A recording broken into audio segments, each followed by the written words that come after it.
Welcome, everybody, to another episode of the Flying Midwest podcast. My name is Andrew, known around these parts as the Badger Pilot, joined, as always, by my wonderful hosts, Jim. Hello, Jim.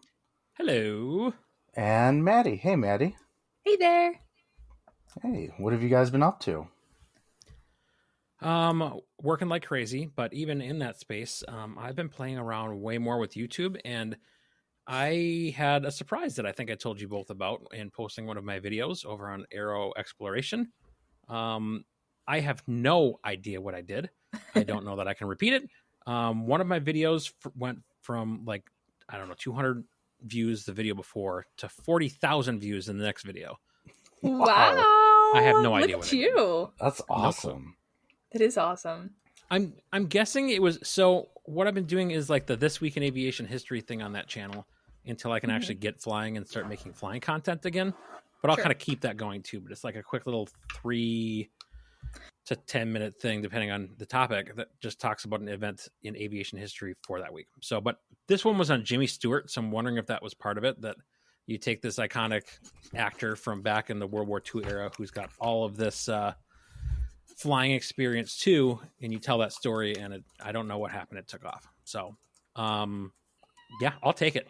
I don't think I can do it again because the video after that was like 1,700. But there's some retained viewership though, maybe. Yeah, there's some. And the other one I just posted the other day, so I don't have a good analytics on it yet. But yeah, I'm up to I'm pushing 400 subscribers at this point too. So yay! Just a quick plug for myself because this is all about me. This is the Flying Jim podcast. It's the Flying Jim podcast, right? Where we talk about Jim and all of his flying. If you haven't checked out Aero Exploration, I greatly appreciate it. And if I can add some subscribers with listeners from this podcast, I'll take that too. So everyone in the comments, by the way, is talking about how there is a puppers in the video. I heard Piper applauding there was your a pupper. subscribers. Sorry. Yeah, I couldn't mute the puppy. I had my hands full, literally. It's fine with a dog, literally. Yes. Guest appearance by your dog, Piper. Bye, Piper. Oh, she says hello. Oh, hi. The other thing is just kind of working through the stuff with the engine overhaul. So our plane's still down on just with work commitments. I haven't been able to actually go fly anyways in one of the club planes. So I'm kind of just where I'm at. So what do you do? Make YouTube videos, apparently. Yeah, that's a thing you could do. Or I could maybe, I don't know. I could maybe study for my CFI stuff. I wasn't going to say it. I did. I'll throw it out there. It's a thing I could do. Badger, how about you? What are you up to? Not really flying, that's for sure. But I've had, kind of like you, some other projects to keep me busy and engaged in aviation. I've been working on building KML files so you can actually upload practice areas to sectional charts on ForeFlight. I think it'll work on Garmin Pilot too. It's been kind of an interesting project, talking to different CFIs from the area and getting their take on what the practice areas are. Yeah. Certainly not like an official thing. I wouldn't even say it's advisory. It's more like situational awareness. But when I was a student pilot, I really didn't know what the practice areas were, other than like we have Holy Hill. It's a major landmark. If I'm a little bit west of that, I know I'm in sort of a practice area, but trying to make it a little bit more organized and maybe help some of the CFIs in the area. And I'm actually expanding it out. I've got some Madison and Green Bay area practice areas as well that some of them are pretty well nailed down, and some of them, depending on who I get information from, are very different from each other, even for the same area. So all that being said, it's been kind of a fun excuse to just sort of be in the sectional charts and just sort of playing with it a bit. There you go. No, I think that's a really smart idea. That tool, like we have ours for their flight school, and it's kind of used by the other flight schools at the airport, but it's just West practice area. Like, what does that mean? It's not an alert area or anything. But I think that'll be really helpful for a lot of people in a lot of places, because there's flight training in a lot of places. Yeah, part of me thinks we could do like a whole episode on practice areas, but Wow, the most thrilling episode of all time. I don't know. I think it's kind of interesting, the whole concept, like who decides where a practice area is, like what goes into it, how are different practice areas communicating with each other, that kind of thing, or what practices we have in the practice area. You know, it's funny you mentioned that because when I went on Facebook asking for people to provide some input and direct message me, one person commented, well, anywhere technically is a practice area if you really want it to be. If you're practicing. I don't know. Yeah. The practice area is where you're practicing. I will say this. I went a little overkill with the like the Milwaukee and surrounding Milwaukee area, breaking up larger ones into smaller sections. Yeah, that's what I do. Yeah. But what I was really proud of is I sent it to a Milwaukee controller and overlaid some of the approach plates on it. And I said, look, this is what I came up with. I think it avoids all the finals. And he was like, dude, this is freaking awesome. Like, he said it was a good job keeping practice areas away from the finals for all the busier airports. And he liked it too, because at least in Milwaukee, the controllers aren't super sure of where our practice areas are. Sounds like Madison and Green Bay, they're a little more familiar, but it's all in the name of keeping everybody on the same page. And again, it's situational awareness, and that's about the highest it rises to. But again, it's a fun little project. Yeah. Maddie, are you being rated Maddie's again? getting rated again? Yeah. What? We hear your sirens. Every time we do a live, there's all that. these sirens. It's awesome. Maddie's I being can rated. barely hear it. I don't even register it. It's the Oh FISDO. my God. It's the FISDO.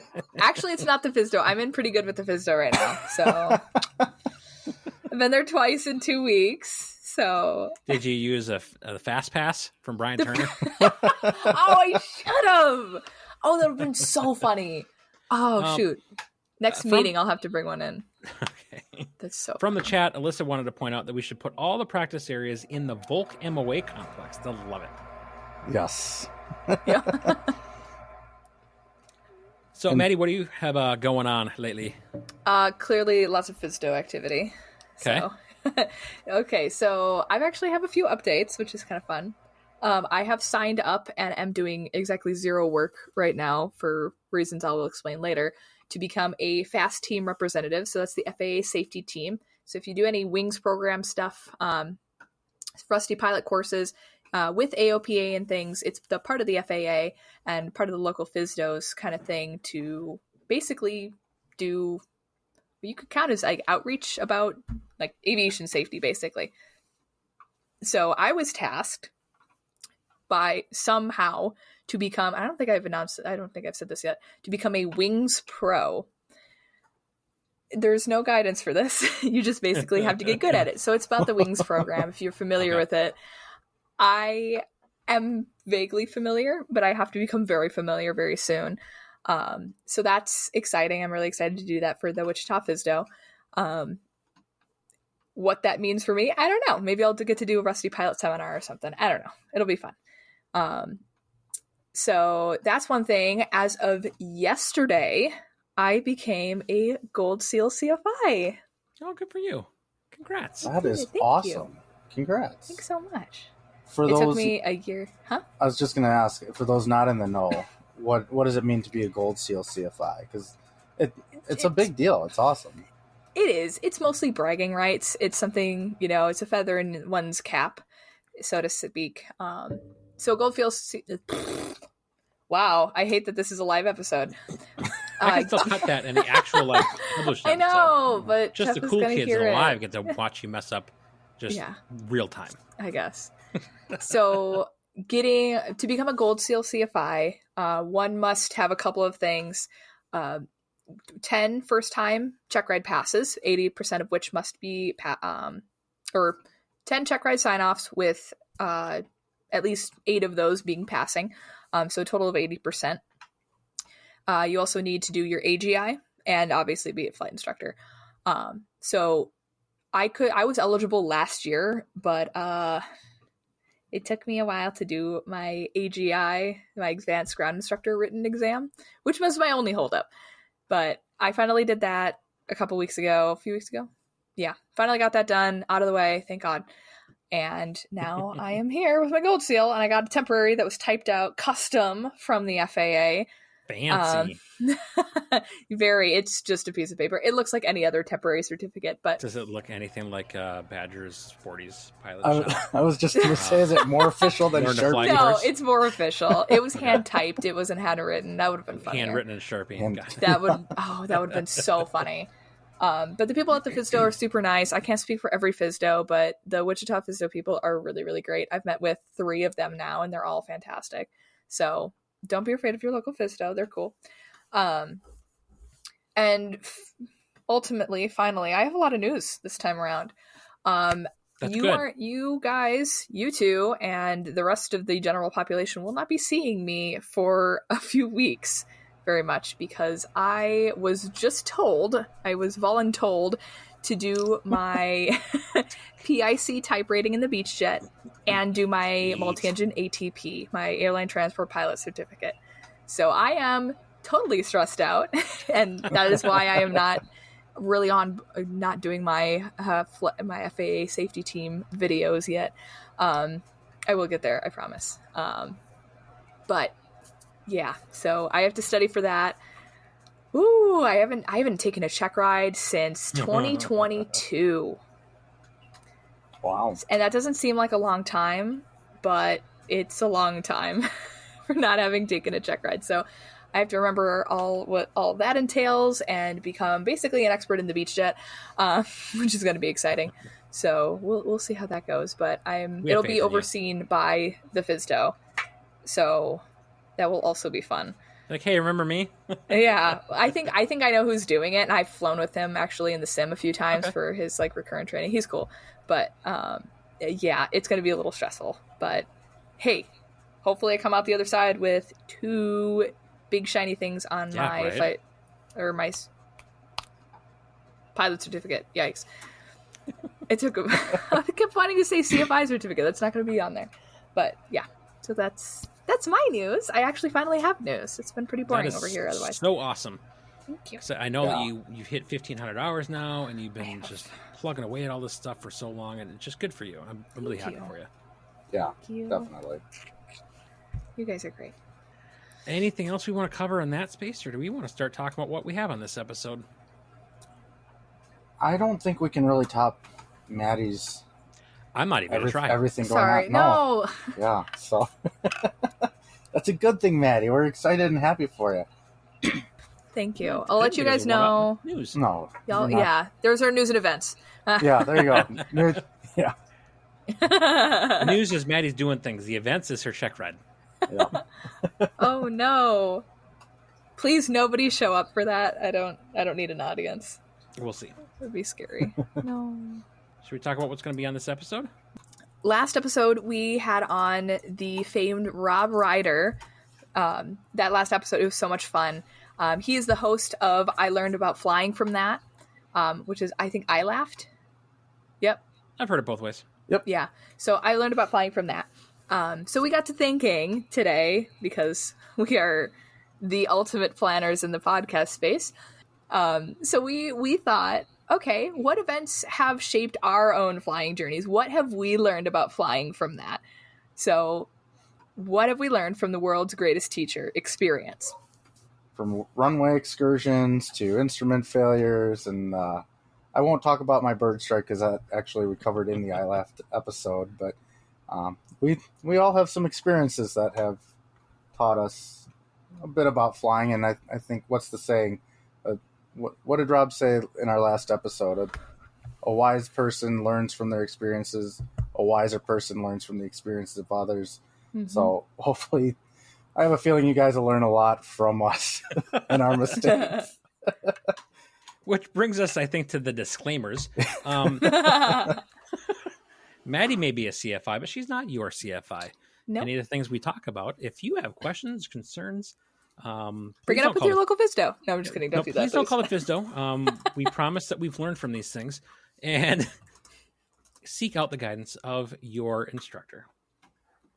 There. Mm-hmm. Okay, who wants to go first?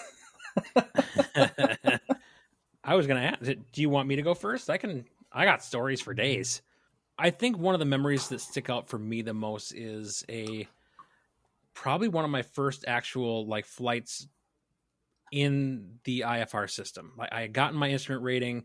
I had done some stuff with my instructor, obviously with actual IMC, and I had flown up to like the northwestern corner of Minnesota for an event, and I was flying back with a friend. And as we're coming back, it's summer, so we've got the typical kind of buildups that are happening, and we're going through some of them without any real issues. They're not anything big. There's no precipitation. There's no real. It's just your fair weather cumulus stuff. But as we're in one of the clouds, something just didn't feel right, and I'm trying to trust my instruments, but what I'm seeing is not necessarily jiving with what. I mean, at first, I kind of played it with the all right. Well, you're in a cloud, you're not used to this, and that's why this doesn't feel right. You're just trust your instruments, do the thing. But I think as we all have learned through instrument training, that trusting your instruments is one thing, but like cross-checking them with one another to make sure everything is doing what it's supposed to do is another important step of that. So I'm starting to recognize that there is a problem, and I'm like, quick solution, let's just look at our suction. What is the vacuum pump doing? And I had no vacuum pump, no suction. I'm like, all right, that explains an awful lot of why I'm starting to have some of these issues.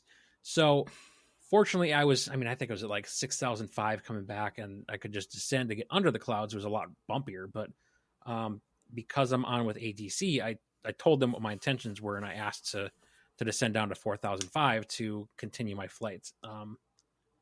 This is where the weird part happens for me, and maybe where I feel like I was a little inexperienced with that part of the system. But I told them what was going on. I said, I think I've lost my vacuum pump.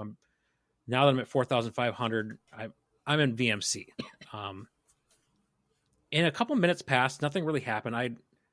I knew that there were these pockets of clouds like this between me all the way down to Minneapolis. So I knew they existed. And at a certain point, ATC got back on and said, hey, we got some people on the ground that are kind of worried about your situation.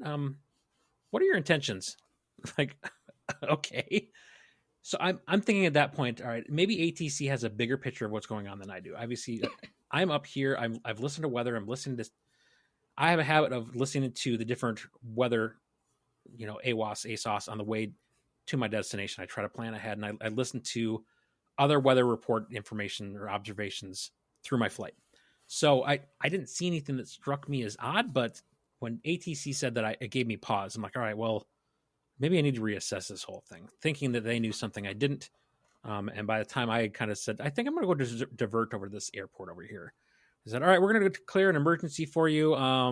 If you could do this and that. I'm like, oh, awesome. That's not what I wanted to do today. But at that point, I kind of went into, we've talked about before that you don't rise to the occasion. You fall back to your highest level of training, right? So I just kind of went back to, all right, this is to divert. All right, I know I want to go to this airport. Here's what I'm going to do on ForeFlight to make this happen. I'm going to plug it into the GPS. I've done this before. I've practiced this. And everything went really smooth from there until I start getting closer to the ground, and they weren't able to pick me up on the radios anymore. But even then, there was I want to say it was a Delta plane up above us somewhere that was relaying, and everything worked out fine. I landed and kind of went and reassessed the weather situation from there. So I think all that to say, I learned to trust my training. And not only that, but like even in looking at the instruments and realizing something was wrong, but like cross-checking those things is so important, to not just trust your instruments, but to cross-check them with the other instruments you have there to make sure everything makes sense. So that's one of those stories I won't soon forget. And ultimately, we ended up flying back, just VMC, not an IFR flight plan. But I made a plan of, all right, well, all the weather reporting that I'm seeing, all the observations at all these other airports between here and there are still, it's VMC if I want to fly at 4,500. I realized I said 4,500 before, but I was IFR, so I would have done it for. Anyway, 4,500 was still going to be doable VMC on the way back. So, but just in case, again, they knew something I didn't, I planned out the rest of my route so that I would, every 20 miles or so, I'm right over another airport. So if I have to make that decision of, all right, this is getting too dicey, I could land again. So, so I kind of just played leapfrog all the way back down to Minneapolis. So that was a fun little experience for me. Wow. I didn't like the emergency language though. No. Oh, I want to talk about my student got an emergency declared on him the other day, even though he was like fine. Yeah. It was an alternator failure. And he was like, I was just chilling, but they declared an emergency for me. I'm like, dude, I'm sorry. But I like the idea that I had a set of eyes watching me and they wanted to make sure I got down safe. I have no problem with that whatsoever. It just threw me off a little bit. I'm like, oh, this is more serious than I thought. But end of the day, it was just fine. It was just another precaution, I think. And having that set of eyes and having their people going, I don't like what I'm seeing ahead of you. And it gave me a time to, rather than just, I want to get back home. Because at the end of a long day, I wouldn't say I was forced to, but I landed and I reassessed my whole situation. And I had totally planned to just stay at the airport I was at. Like, all right, this doesn't work. I'll park here and I'll figure it out. So you reduce the external pressures. Yeah. There we go. Risk management. Good job. Look at that. Wow. So I'm sure what everybody babble an awful lot. No, I'm going to have you keep babbling because I'm sure what everybody wants to know is: are you still just swimming in an absolute mountain of paperwork from this emergency being declared? No. I had done some checking and they wanted nothing from me. No kidding. No phone call from the FSDO or anything. Nothing. My student got a call from the FSDO. But that was probably about it too, right? Yep, that was it. Yeah. They just wanted to know. Yeah. Because they rolled the trucks. Okay. Because of course they did. Sure. I have pictures. It was hilarious. Yeah, I talked to ATC when I was on the ground, and there was nothing beyond that. Mm-mm.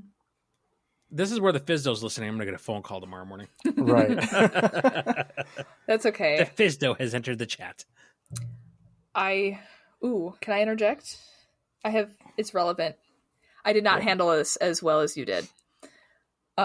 So last August, I was flying with a student, and Jim was what to do. This is what not to do.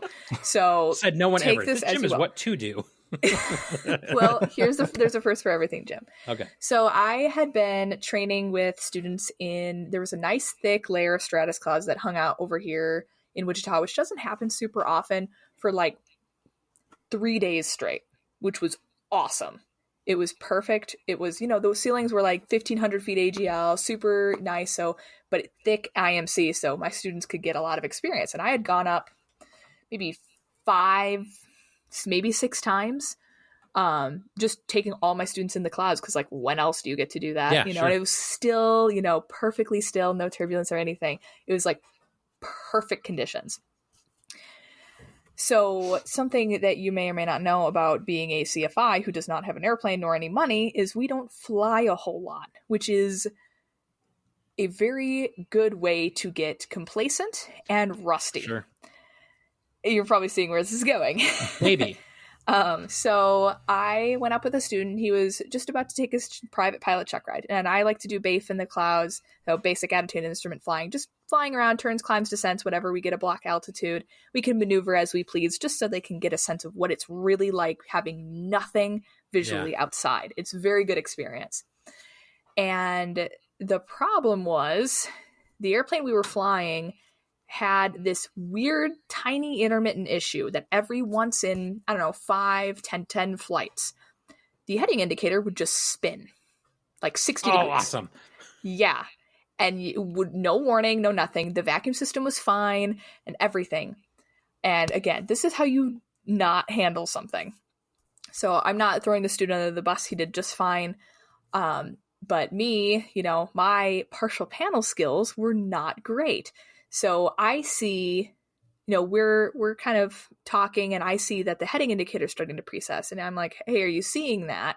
And he's like, yeah, I see it. And we look at the compass. Compass is like frozen and we were on a heading of west. So it would have moved one way or the other. It was totally frozen. There was no turbulence, nothing that would, make it move. And I was just like, oh, this is good. And in that second that I said that, I think, and it's a little hazy, but I think the student corrected for that because he was flying still. And we got into an unusual attitude. At that point, I didn't know where we were, which is a very disconcerting feeling while you're in the clouds, while you're in anywhere. But it was quite a moment of almost panic. So I take controls, but at this point I don't know, and it's we're moving, so I couldn't look super closely at the suction gauge. So I wasn't sure if we were getting vacuum pressure, but I just had to operate under the assumption that we had lost gyros, because I could hear it. We were in a descent and in a turn. Yeah. Turns out we looked at the ADS-B data. We had made a right hand descending turn to begin with. So that wasn't fun. Now the severity of that turn and stuff wasn't terrible, but it was just enough to catch a rusty instructor off her game.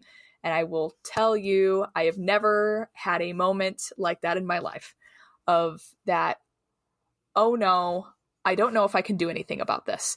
And not in a resignation kind of way. Well, it is resignation of that. I don't think I can do anything about this. I think we might die. And then, the training took over, and I'm like, okay, I just need to get what I have. What do I have? If I don't have gyros, what do I have? Okay, yeah. I've got airspeed. I've got my ears. I can tell we're climbing or descending. I can hear, because I can hear the RPM change. I said, okay, I have that. I have my turn coordinator. I have my compass. I have my altimeter. Okay, I have all those things. I have those. And let me tell you, trying to ignore what could be faulty data is extremely difficult. Now, if it's like dead, I don't know, Jim, how yours looked, but if it's dead, it's like, okay, I can ignore that. That's not a real indication. Yeah. But when it's like, oh, it might still be working, I'm not sure, that's when it gets kind of scary. So, I was looking, and finally I got the airplane under control. We were in a stable descent, and I had made that, okay, I am in control. We are descending fine. I just want to get out of the clouds. This is enough for me today. Yeah, so sure. I ended up just defaulting to my highest level of training, which was flight safety. So at flight safety, we declared lots of emergencies. So that's what I did, because I knew that we had. Can you stop it, please? I'm telling a story. This kid, I swear. Wait, hold on. I need to interrupt for a second, because literally in the comments, I was asking who all's still here, and Ryan said, "I'm just here to see Maddie's dog." And no more than 20 seconds later, does Piper interrupt? So I'm sorry. Continue. People want to see you. No, we'll take a slight break. Yes, hi. Would you have something to say about this? No, okay. Apparently not. It's like, no. I'm out. Yeah, I dropped my phone. I'm just here to jump. Yeah, she's just here to bounce. And I will note that for those who can't see the chat, every time that your dog jumps in the background, Ryan has typed in boing. Boing. Oh, that's too good. Ryan, I'm glad you're enjoying Miss Piper. She is wanting to go OUTSIDE. We are not doing that right now. I'm telling a story. So, anyway. Time. You declared a lot of emergencies. I declared a lot of emergencies in my time as a second in command, calling co-pilot. So unfortunately, that was the thing that I thought to do, because I'm like, I was razzled. I knew I was, even though I knew I had a handle on the airplane, it was fine. I just said, here's where I am. Here's where I'm at. Here's what's happening. I'm descending to VMC. So I knew the ceilings were like 1,500 feet. Yeah. I was like, that's plenty of distance. I just want to go VMC. I want to go home. At end of discussion. Now, what people don't necessarily tell you about declaring an emergency is that suddenly there's a lot of talking. And so the controllers, they don't know what your workload is like. So he was telling me, here's the nearest air. There's Hutchinson. It's 13 miles away. North is this heading. There is Wichita. Here's the ceiling. I'm like, stand by. It's like, he asked for fuel and souls on board. I'm like, 2 souls, stand by. Like, just like, I can't think. You're too loud. But eventually I got below the clouds. The student handled it really well. But we were both shaken, and that was kind of, what I learned about flying is to never stop respecting the art. I think there's a quote from Ernest K. Gann that I want to bring up. Yeah, I'm trying to find it. But basically it's about respecting flying, because flying is that sinister thing where it demands respect. Just like to see how you hear, people who sail or, read old books about sailing and things. And there is this innate and profound respect and not quite fear, but just, awareness that this thing is amazing that we do, but it can kill you if you don't take the proper precautions. You don't stay current proficient. And I learned that very quickly in that moment of, oh no, I think I might die. And then, of course, the voice saying, like, you idiot, you're not going to die. And plus, no, you can't kill a student, you moron. No. Thankfully. It's really bad for your record if you do that. Yeah, it's really not a good look. And also, I don't want to be responsible for that. Yeah, no guilt seal for me, honestly. Just revoke it, honestly, at this point. But that was... It does show how, though, training is important, especially I dealt with a lot of resignation issues in my initial training, and I had to do a lot of that. Like, no, you can do it. You can make a difference. What can you do? Do one thing, and then the rest will come. And it's what I preached to my students, and that's what I did that day. So I learned, don't get complacent. Please go fly, at least do the sim, keep on if you're instrument rated, partial panel skills cannot be understated. Please do the thing. And don't be like me. So it was not my finest moment as an instructor. I don't know that you necessarily did the wrong thing, though. I mean, we started this out with do what Jim does. Jim's right. But I think that at the same time, like, you recognize the problem and you like, all right, yeah, it took a second, but ultimately you made a good decision to, all right, fly the airplane, tell someone what I'm doing, and let's get out of the clouds. I don't think that none of any of those things are necessarily the wrong steps, Yeah, I mean, there were some issues. Some slack, Maddie. I could have taken a second to evaluate the situation a little closer. Hindsight's 20/20. There's so many things that I could have done, but it's what I did do, and I don't regret doing it. It was very shattering. I had no idea what I was in for declaring an emergency. I've never actually done that. That was the first time I'd ever declared an emergency. So for realsies, and the sim doesn't count. But what was nice though, is that I had the confidence to just do it. I had a moment of like, I can't declare an emergency. Like, what if, think of the paperwork, like is this a real emergency? And my brain's like, it doesn't matter. You're not in the state that you were supposed to be. You have definitely broken some IFR regulations already by descending way beyond where you were supposed to be. I'm like, I just need to let them know that something's going on. Yeah. So that's what came out of my face was Mayday, Mayday, Mayday. Yeah. Was it a real emergency? Hard to tell, but that is in the eye of the beholder, I think. I'm inclined to agree. Is it an emergency for like an airline pilot with all these thousands and thousands of hours? Maybe not. Is it for you as an instructor who's got a student with you who's not really sure what to do? You're in the right seat without instruments right in front of you. It was hard. I don't think you're wrong. Being in a right-hand turn, descending turn, and looking left to try to figure out the instruments, I was gone for a solid couple seconds, which is a long time when things are happening. Forever. Yeah. Yes. It felt like forever. Those moments, like when they talk about like time slows down, it really does when you're in those moments of 100%. Sheer stress, That's the adrenaline kicking in. Did its job. But yeah, don't want to repeat that. So I have been staying much more current. In fact, I went up a couple days ago and shot some approaches in the Piper Aztec, which is a multi-engine. It's our trainer, in IMC, and it was so turbulent. It was so hard, and the attitude indicator was going like this, So it was basically useless. For those listening and not watching, I just made a wavy position with my head. It was basically not helpful, is what I'm saying. But I've been trying to make a point of being more willing to go do those things to keep proficiency, because it really does matter. Sure does. So obviously, Badger, what do you think? Yeah, so obviously, the proficiency is key, but did you change anything as far as afterwards how you would, let me rephrase that. So obviously, no, we're not editing anything. No, nothing's getting edited.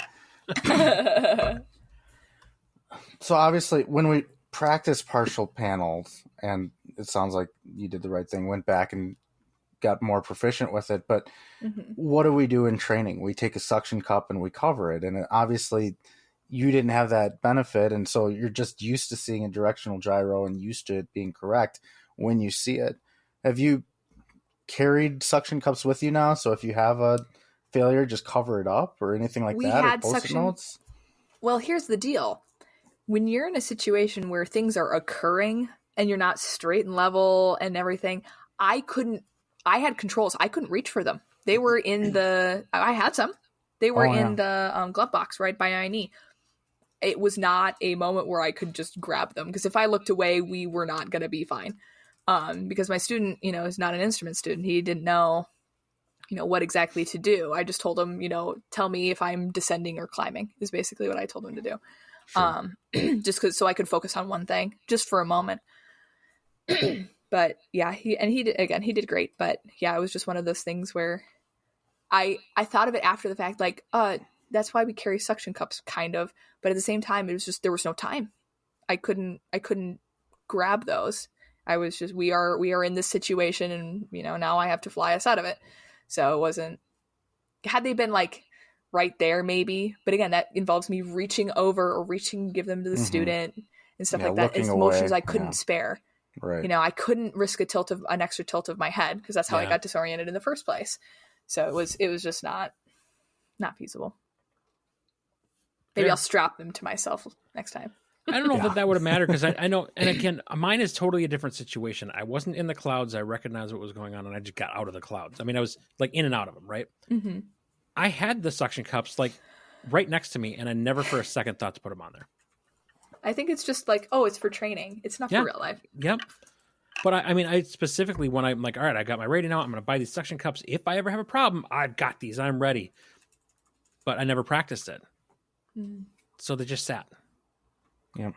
Yeah. So we've talked about declaring emergencies, and there's two good comments here in the chat. One's from Ryan, who says, if you think it's an emergency, then it is. And Alyssa, who says that two of her favorite crash analysis YouTubers are always preaching over and over again, do not delay in declaring an emergency. And I'm pretty sure I know which YouTubers she's referring to. And they have countless examples of, if you delay declaring until your engine actually dies when it's a partial loss of power, you delay when you're in a graveyard spiral, when you're inadvertent, IMC, it's too late. The second you think it's an emergency, go ahead and declare. Mm-hmm. So, and so you guys at that moment, sorry. Yeah, and you guys have both given perfect examples of, you're not going to be just smothered in paperwork. ATC is going to give you the tools you need to get out of your situation and to help you. And maybe a phone call from the FSDO is it. And they never called. I never got any contact about it. That's it. I thought I was like, they're going to revoke my certificates. I'm going to need a 709 ride. But nothing ever happened. And not saying like there are no repercussions for those things. Like, it is something, don't just declare an emergency willy-nilly. But yeah, right. I think most, at least you're alive to be able to fill out paperwork. Amen, Jeff. Thank you. Yep, exactly. Mm-hmm. Alyssa also wants to know if you got any pictures with firefighter trucks and all that. I got pictures of my student with them. I will post them. I'll post them to the Discord. Give me a sec. All right. Yes, I did. So, Badger, I think it's your turn to talk about an incident that you've learned from. Yeah, so unlike the ones that you guys have shared, mine is not equipment induced. Mine is just stupidity induced. But we'll go back to my student. Those are the best kind. Those are the best kinds. Yeah. So mine goes back to my student pilot days. And so, you go through all the basic maneuvers, you learn how to land a plane, and finally you get to solo. And so a little bit of a backstory with this. It was during a student solo, but when I was doing all of these landings at my airport, there's a generally north-south paved runway and a generally east-west grass runway. And anytime I was with the instructor and we were doing full stops, if it made sense to get off at the grass runway rather than going all the way down to the next paved taxiway, my instructor would just say, "Oh, you can just turn off in the grass here." And so in my mind, it's, "Oh, you can turn off in the grass here. Yeah, you're fine. Just turn off in the grass." So here I am, student solo, and I land on the paved runway. And in my mind, I hear my instructor's voice saying, "Oh, yeah, you can just turn off in the grass here." Except I wasn't at the grass runway. And I just went into this little, like, very shallow ditch. But as I'm turning off, I feel the nose go down, and I'm just absolutely, like, you want to talk about a sinking feeling in your stomach. Oh, no. Because now I'm thinking, oh, no, here I am, a student pilot, probably just came inches away from hitting the prop against the ground. Oh, right? Ugh. Yeah. Like, I'm dead in the water before I even get a chance to take my check ride. So, no. Yeah, just it was a terrible, terrible. Thankfully, everything was fine, and I was a little shook up, but I did another lap in the pattern and exited the runway where I was supposed to. And I don't know, maybe in hindsight, I was practicing for someday flying into Oshkosh, where you have to turn off in the grass. Except for this wasn't rolled out nice for you. Right, exactly. You have some real world soft field experience. Yes, exactly. So I told myself I would never do that again, and I never did during the day. But oh, no. Oh, goodness. It was not that long ago. I was flying with our friend Ed from the Flying Stampede, and we were doing a night flight, and we were at an airport that I had never been to at night, and I'm taxiing to what I think is the runway, and Ed says, "Where are you going?" I'm like, "I'm going to the runway." He says, "Stop, that's the grass ahead." I stopped probably maybe 2 feet left of pavement before the grass, and at night, you got those blue taxiway lights, they're spread out, and I'm looking at my map on ForeFlight for the airport layout and the taxi diagram, and in my mind, it's geo-referenced, and I think I'm in the right place. No, I wasn't. So the lessons from that is brief your taxis and brief them 2 or 3 extra times if it's at night. Or you're not familiar with the airport. Yeah. Mm-hmm. Yeah, exactly. So I think that's a good transition point into like a thought that I had that we've all had those moments where like, oh, geez, that was stupid, or can't believe that I did that. But yeah, I think as we've kind of talked about here, that sometimes those moments are the best to come up with the, well, I'm not going to make that mistake again type of moments. So in the spirit of learning from each other and not making other mistakes, do we have any other stories we want to talk about in the realm of, well, that was stupid, why did I do that? Not necessarily like equipment or other stories, but all right. So back when I was a new instructor, these are all instructing for whatever reason. I don't know why. Probably because I made a lot of dumb mistakes being in charge. So I was a very new instructor back 2 years ago, and 3 summers ago, August of 2022. Wichita was dry, windy, and like 110 every single day for like yuck, a month. It was the worst. I felt like I was in Groundhog Day. Like every day was the same because the weather was identical and everything. It was terrible.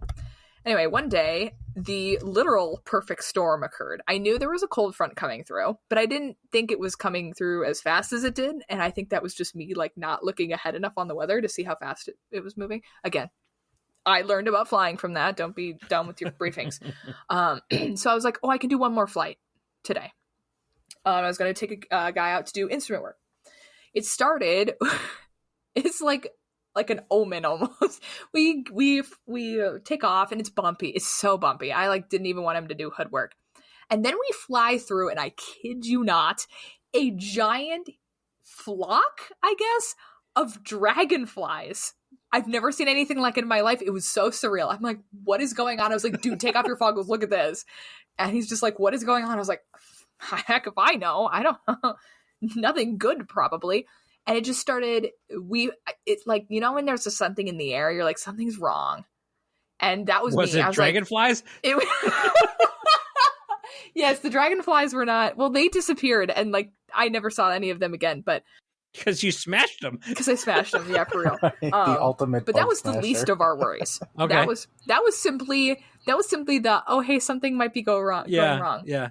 So I flew out of Jabara Airport at that time, Colonel James Jabara Airport, Alpha Alpha Oscar at that time. Now, something to note about that airport is that it's really busy and the patterns are dumb because it's right under the class Charlie. So there's basically two ways to enter the pattern or a straight in, and it's mass chaos. So now to add another element, the Beechcraft Bonanza and Baron fly-in for the American Bonanza Society had a fly-in that day. So everybody and their mother flying a high-performance single or multi-engine airplane was coming into that airport. And to top it off, there came the front. Awesome. So I have flown during a frontal passage a couple of times. It's usually a no big deal, usually when they're pretty slow and gentle. But this one was not slow and gentle. There were no thunderstorms because it was so dang dry that there was no rain or anything that occurred, just wind, basically. So it started gusting up to 45 knots. Maybe even more. That was what I heard. So it got scary really fast. And I was like, dude, I think I'm going to take controls. There were planes flying at us. We almost get hit twice just because airplanes were entering the pattern, just being like, hey, here I am. Get out of the way. So I learned a few things. And then a King Air pilot declared wind shear. And for everybody to go around and use the opposite runway. And that on the fourth pass, I was able to actually land. Because otherwise I was landing with a 30-knot tailwind, which was not fun. I was trying. I was like, why can't I land this stupid thing? And my poor student's like, can I do anything to help? I'm like, stop talking. just hang out here. I felt so embarrassed. And he's like, well, I'm paying for this. I'm like, you're not going to get charged for this. Just relax. I just need to fly the airplane. Oh my God. I didn't get up in his face about it, but I was like, really, dude, I do not need this right now. I'm just trying to keep this plane straight and level, you know?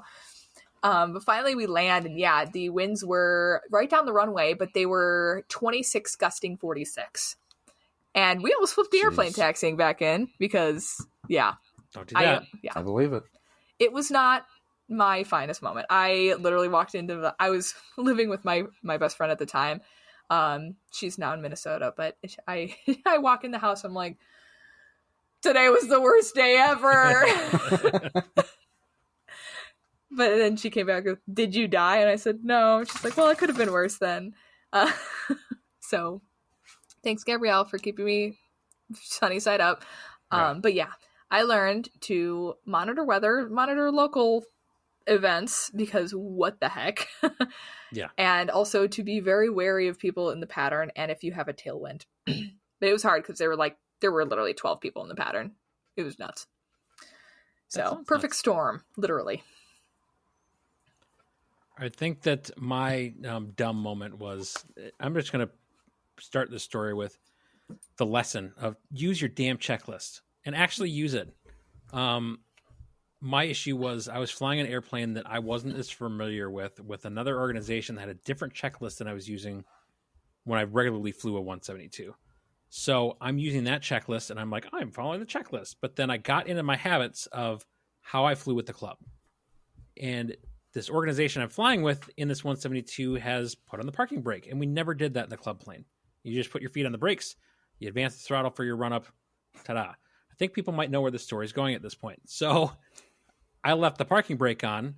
I started the taxi. I'm like, man, this thing is really not going.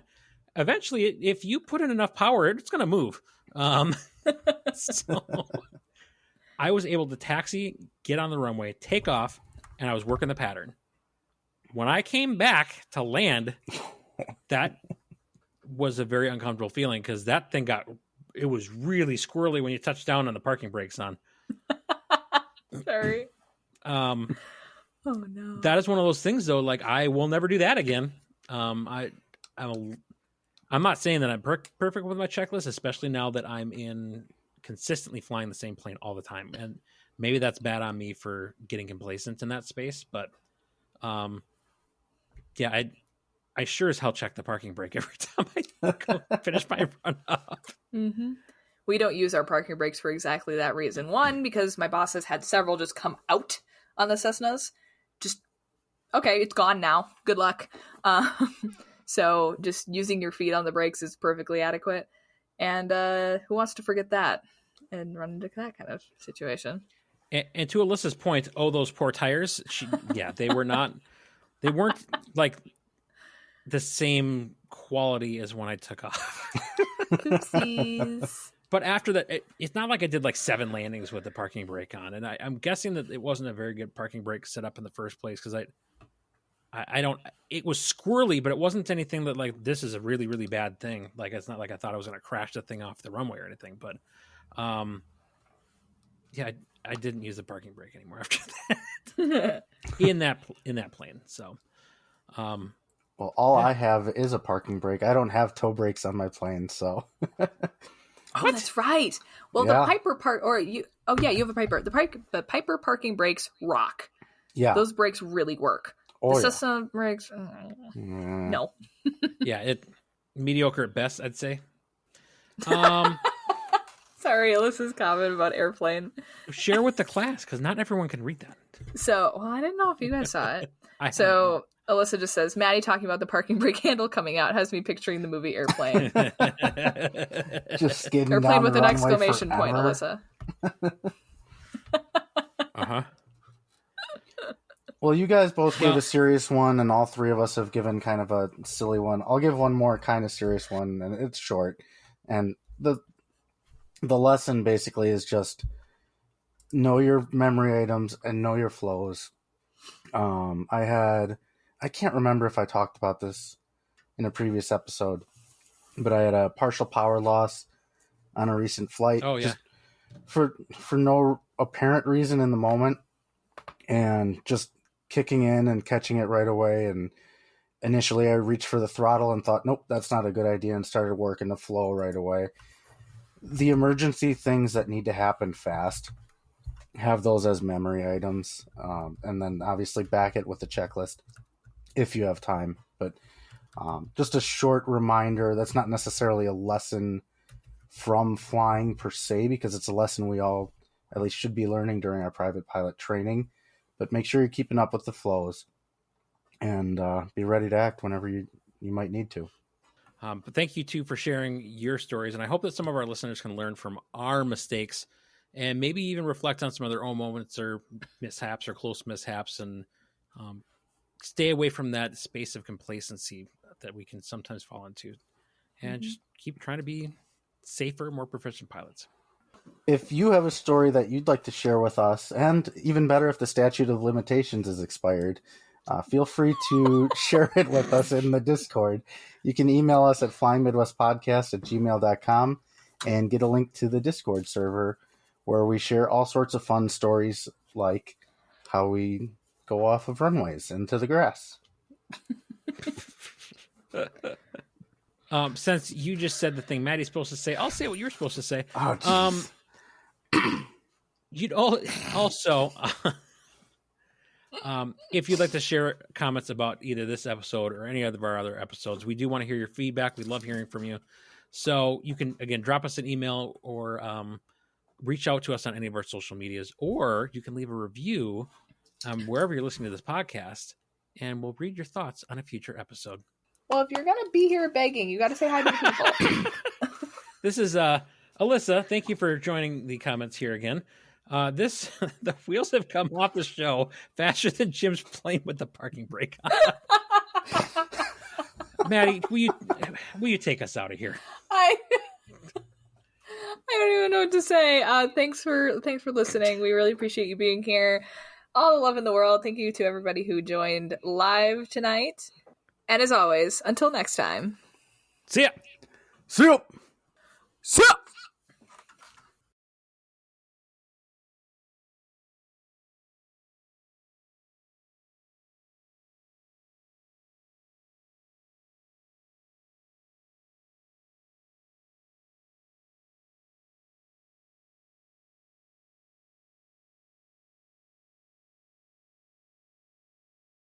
Jeff texted me asking for a link to the show.